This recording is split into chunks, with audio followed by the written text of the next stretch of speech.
This is the Thanks for Sharing podcast, the podcast exploring all things recovery, healing, and relationships. Remember to subscribe and download episodes where you listen to podcasts.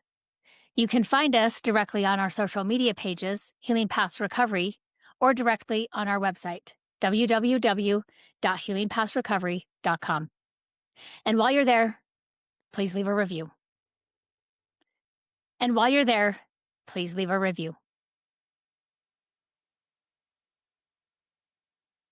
Hi, everyone. Welcome to Thanks for Sharing.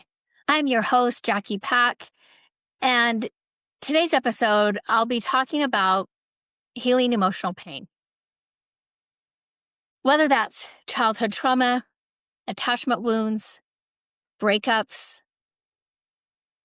the emotional pain at the origin of sex addiction, betrayal trauma, and healing emotional pain through inner child work. Emotional pain is not metaphorical. The brain doesn't file heartbreak under feelings and broken bones under real injuries. It uses the same neural alarm system for both. So rejection, abandonment, betrayal, and childhood emotional wounds all activate the dorsal anterior cingulate cortex, the same area that lights up when you burn your hand or break a rib. So when your chest hurts after a breakup, when discovery or disclosure of betrayal makes your stomach churn, when childhood wounds resurface and your whole body collapses, it actually makes perfect neurobiological sense. It's not imagined. It's survival wiring.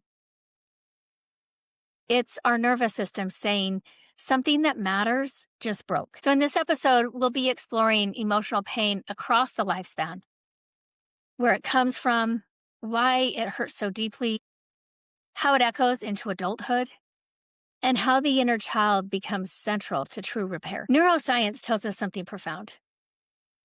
Social pain and physical pain share the same neural circuitry. Rejection lights up the dorsal ACC. Heartbreak activates the insula, the area tied to physical discomfort, gut pain, and emotional suffering. One study even showed that acetaminophen reduced emotional hurt from social rejection. That doesn't mean take Tylenol for heartbreak. It means your brain treats emotional injury as a real injury. When you lose connection, when trust ruptures, when someone disappears from your emotional world, your body alarms you. Your body alarms you the same way it would if you were bleeding. And this means your grief reaction, your spiraling thoughts, panic, inability to sleep or eat or think is a biological event, not a weakness and not a character flaw. So let's talk about childhood trauma as the original blueprint. 2/3 of adults report at least one adverse childhood experience. 1 in 6 report 4 or more. And these early wounds don't stay in childhood. We don't outgrow them. They shape our emotional regulation, trust, self-worth, attachment styles and attachment patterns, conflict responses, the ability to feel safe in intimacy, and the beliefs we carry into every relationship. Childhood trauma builds an internal blueprint that whispers, my needs are dangerous. I'm too much. I'm not enough. Love doesn't stay. I have to work or perform to earn connection. And if someone pulls away, it's because of me. As adults, people don't know they're reacting to childhood pain with the patterns in adulthood. But the body does. The body remembers the story. What's the book? The body keeps keep score. Let me look real quick. The book by Bessel van der Kolk, which is The Body Keeps the Score: Brain, Mind, and Body in the Healing of Trauma. What this means is a partner's silence can echo early neglect. Constructive feedback can echo childhood shame. Conflict can feel life-threatening. And abandonment wounds get activated in seconds. We don't outgrow childhood wounds. We outgrow the environments where they were formed, yes, but the wounds travel with us. Let's look at how breakups and heartbreak cause a crash in the attachment system. Breakups destabilize the nervous system because they collapse your attachment map. You're losing a person, a routine, a source of co-regulation, emotional predictability, a shared narrative, future plans, identity roles, and daily micro moments of belonging. This is why heartbreak feels catastrophic. Research shows that breakups trigger elevated cortisol, depressive symptoms, sleep and appetite disruption, intrusive thoughts, decreased executive functioning, pain and anxiety, and rumination loops. Because you're not just grieving the loss of a partner or a friend. You're grieving the loss of the world you built with them. Your brain is trying to relearn safety without the person it used as a compass. And that takes time. It takes compassion and support. And it takes boundaries that the old self never learned to hold. Now let's add another layer to heartbreak and possible breakup, and that's cheating and infidelity. Infidelity doesn't just hurt feelings. It destabilizes your entire sense of reality. Partners often describe betrayal trauma symptoms that mirror PTSD. Symptoms like hypervigilance, checking behaviors, intrusive images, emotional flooding, nightmares, somatic distress, obsessive analysis, dissociation, and negative beliefs about the self. Like, I'm not enough, or I'm unlovable. When trust breaks, our reality breaks with it. You're not just grieving the relationship, you're grieving the loss of truth, identity, safety, predictability, shared memories, and the assumption that your partner was on your team. This is why betrayal trauma is one of the most disorienting, destabilizing forms of pain a human can experience. And this brings us to a group that's often misunderstood: the emotional pain of sex addicts. Contrary to sometimes popular belief, sex addiction is not driven by pleasure. It is driven by pain, shame, and emotional disconnection that often formed decades before the betrayal ever happened. Research shows that many sex addicts grew up with emotional neglect, inconsistent or chaotic caregiving, early exposure to sexual content, shame-based or enmeshed families, loneliness, attachment wounds, childhood trauma, and either abandonment or parentification. The acting out becomes the anesthesia. The secrecy becomes the survival strategy. And the double life becomes the emotional escape hatch. The addict is trying to regulate a nervous system that never learned how to feel safely. For a sex addict, shame is the engine, not guilt, shame. The belief that if you knew me, you would leave. that I'm unlovable. And this toxic core fuels the cycle.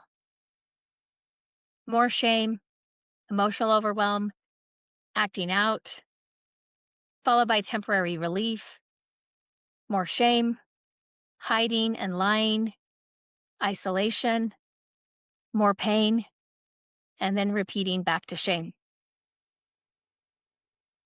It's a cycle built on avoidance, not malice, even though that's not how their partner feels. And here is the heartbreaking part.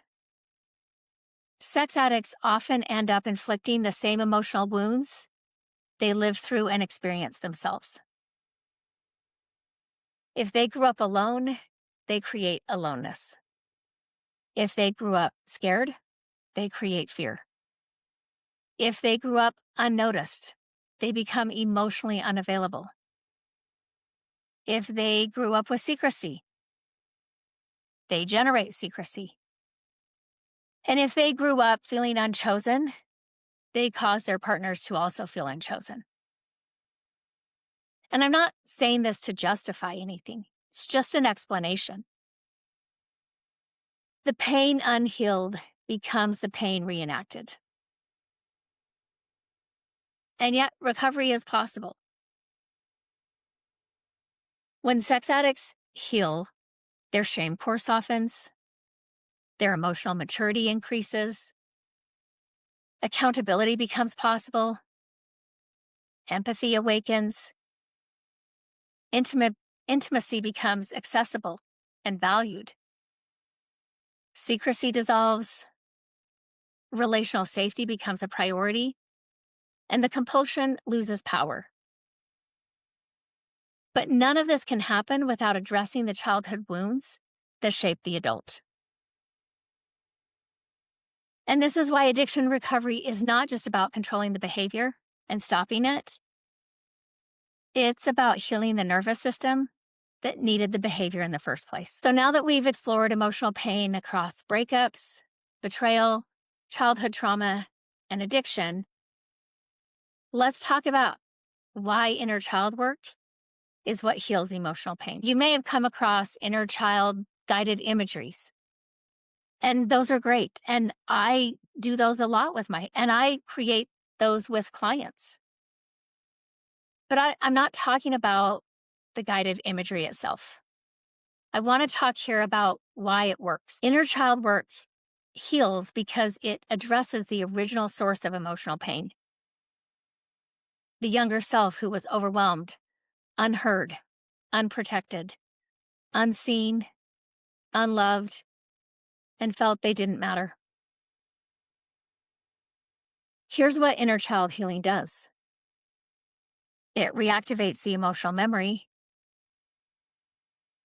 The brain opens the file on the original wound. For me, I will have them introduce their adult self into the scene, which starts to create a corrective emotional experience. And it alters the meaning of the memory. Instead of I was alone, the brain encodes I'm not alone now, which leads to building a coherent narrative. Telling your younger self your life story creates integration, which is a major predictor of emotional health. It ends the exile. When the current adult self brings the younger self home into their present day life, shame loses its power. And this starts to rewire the attachment system. Their present self becomes the protector the child always needed. And this reduces triggers and hyperactivation. Because the adult is no longer carrying pain that belongs to a younger version of themselves, and instead has created a bridge between that younger version and their current self. These are powerful sessions when I have them. I feel it, my clients feel it. It's not magic. It's neurobiology. I was talking with my daughter the other day who recently graduated with her MSW and has started working in the field. And this past weekend, she went and attended a training, a trauma training that the group practice she works for had her attend. And she came home and she was asking me questions about the different types of trauma modalities. And she was telling me people at the training were saying, "Oh, this is better than this one," or "This one is kind of copying this one, but this one's better." Whatever. I hear those things happening at trainings I've gone to as well. Mm. And so I said, what I've learned is that most trauma modalities have overlapping ways of working. Because I think while there might be some details that are different between the different modalities, the end goal and how we know we need to get there is all is pretty common. And each one, whether it's IFS, whether it's EMDR, whether it's ART or lifespan integration or somatic experiencing, all of that is using some type of active imagination to lead to integration. Integration of these previous stories, these previous experiences. It's a way of bringing that younger self home and claiming ownership. Often I'll hear clients say, of course it had to be me that could go back and do the healing. And what a privilege and how beautiful it is that I was the one. Sometimes those very clients initially were somewhat resistant to having to do that work themselves. Maybe they were parentified. Maybe they felt on their own. And initially, they have some resistance, feeling, why do I have to do it? Why couldn't somebody else do it for me? Which, yes, that should have happened as a child. And usually we have to work with that resistance and the trauma behind the resistance that comes up before we can start to do inner child work. Inner child healing doesn't erase pain. Instead, it rewrites what pain meant, and it creates meaning of the suffering. I often say, in addition to inner child work, healing emotional pain requires three things: a regulated enough nervous system that as we do trauma work becomes more and more regulated. Secure relationships that can help co-regulate. I think it's very difficult to work with somebody whose present life is not safe and is very unstable because we're trying to create a stable individual to go back to the younger self. And so it's hard to do that when the present is still really painful and isolating. And then the third thing that's required is boundaries and meaning making. But at the deepest level, healing requires returning to the younger self who was left holding the pain and saying, I'm here now. You're not alone. You don't outgrow the child that you were, you bring them home. So think of these things, three things that are required as three pillars or three beams that hold up the bridge between who you were when the trauma or the attachment wound or the younger pain happened and who you're becoming in healing. Each one of these three things requires something different of you. But together they create stability, coherence, and movement forward. So pillar number one is nervous system regulation. Our brain cannot heal what our body still thinks is an emergency. When emotional pain hits, especially betrayal or childhood trauma that gets activated, the nervous system gets stuck in one of its survival settings: fight, flight, freeze, or fawn. These states aren't moral judgments, they're biology. They're the body detecting danger and the nervous system moving to protect you. Healing requires helping the nervous system return to a window where connection, reflection, and repair are possible. Another way I say this to clients is we have to work so that the present is stable, whether that's relationally, whether that's building individual tolerance for emotional pain that comes up, and the ability to have empathy for the younger self who experience these things. Nervous system regulation matters scientifically because we're working with the vagus nerve, the prefrontal cortex, and the limbic system. When we have emotional regulation, it allows the nervous system to turn off alarm signals, reintegrate memory, access reasoning and empathy, sleep more deeply as a way of repairing, reduce intrusive thoughts, restore digestion, appetite, libido, and to stabilize our mood. This is the neurobiological groundwork for healing.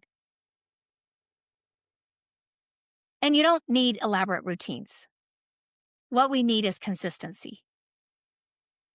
So that may look like long exhales. Inhale for 4, exhale for 6 or 8. It might look like practicing grounding by contact, having your hand on your heart, hand on your face, feet on the floor. Soft structure when we wake up, when we go to bed, meals, and movement. That may not look like going to the gym every day and having an intense workout. Instead, it may look like a nice stroll, noticing the world around us, having some gentle daily movement, walking, stretching, slow yoga, sunlight in the morning. Just 10 to 15 minutes can reset our circadian rhythms. Co-regulation with safe people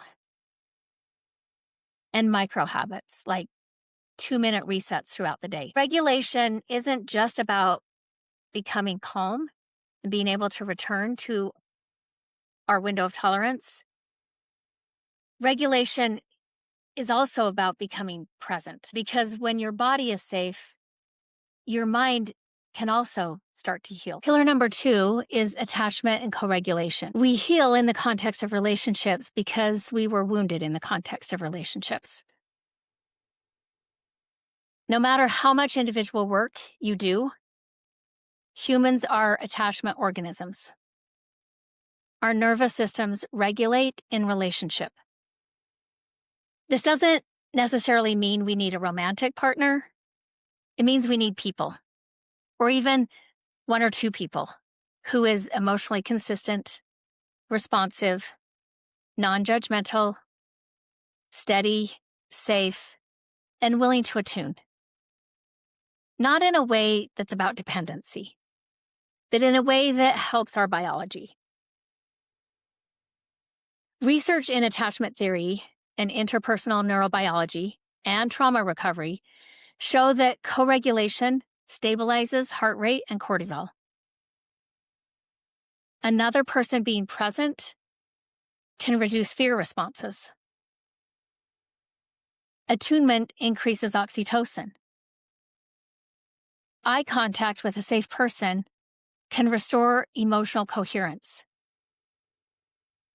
Just hearing a trusted voice improves vagal tone. And secure relationships actually rewire insecure patterns over time. We cannot outthink attachment injuries.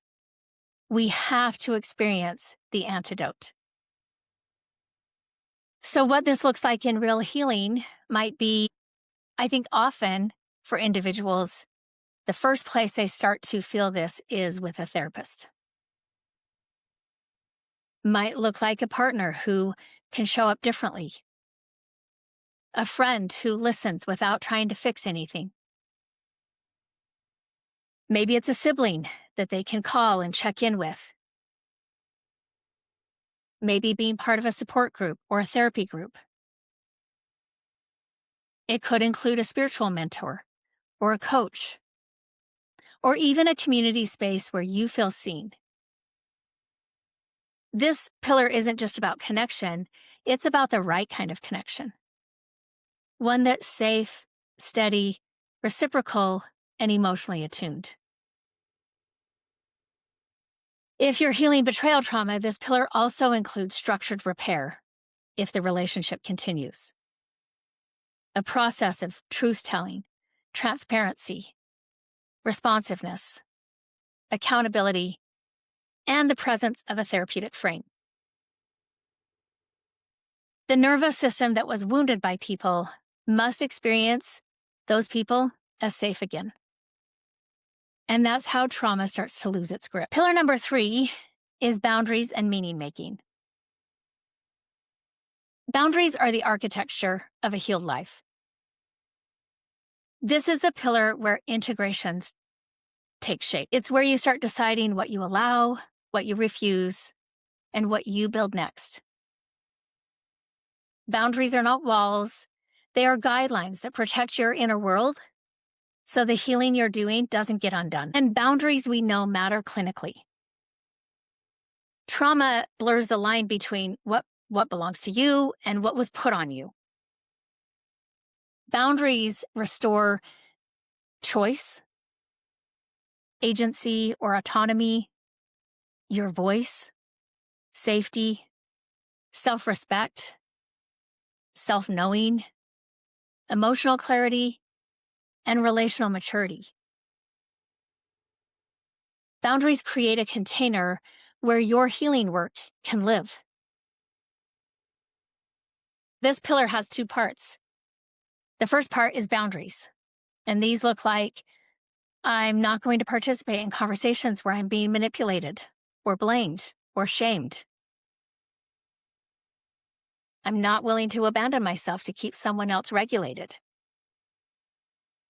This relationship continues only with transparency and accountability. I will not ignore my intuition to preserve someone else's comfort. The pace of reconnection will be slow and structured. And I don't have to justify my needs or wants. Now, some of those you may speak to another person, but initially those boundaries start to be operational for you. They start to define how you operate in the world. The second part of this pillar is meaning making. Any pain that we've experienced without meaning is only suffering. Pain with meaning making actually becomes wisdom. So this is where you start to ask, what did this pain teach me about myself? What did I learn about my capacity? What patterns am I done repeating? How is this pain inviting me to heal? How do I think about and treat myself differently because of what I survived? What commitments am I changing? What outdated loyalties am I releasing? And what version of me is emerging?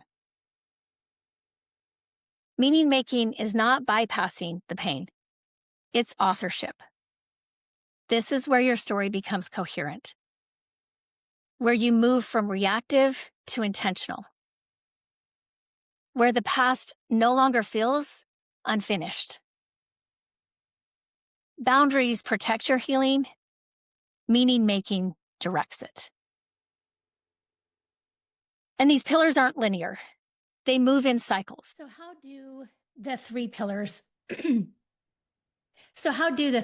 work together? Regulation, the first pillar, calms your nervous system enough to think and feel clearly. Attachment gives you the relational experiences needed to repair old templates. And boundaries help you choose what relationships and environments deserve access to you as you heal. Together, they form the spine of emotional recovery. I think when these 3 pillars are working well together, we're able to make meaning of our life narrative. Emotional pain demands that we make meaning. And healing demands that we integrate all of our experiences so that your pain makes sense, your reactions make sense, that your nervous system is doing exactly what it learned to do, and you can teach it something new. Pain is a messenger. It's asking for company, not correction. And the part of you that's hurting deserves both. At the end of this episode, I want to remind you that your story matters. Remember, there's something meaningful in every chapter. Don't wait to share your story until it's finished. Until next time, Jackie. The legal stuff. This podcast is solely for information and education and does not constitute therapy, nor should it replace competent professional help. Prayer of the Perfectionist. Nobody has time for perfection. We are pursuing progress. Help me remember that the only step I need to focus on is the next right step for me. Help me not forget that life is a journey. Help me separate what I am learning from what I have to do. Help me remember that I am not alone. I can ask for help. Help me to strive for frequent awakenings, not mastery. I am enough. Amen.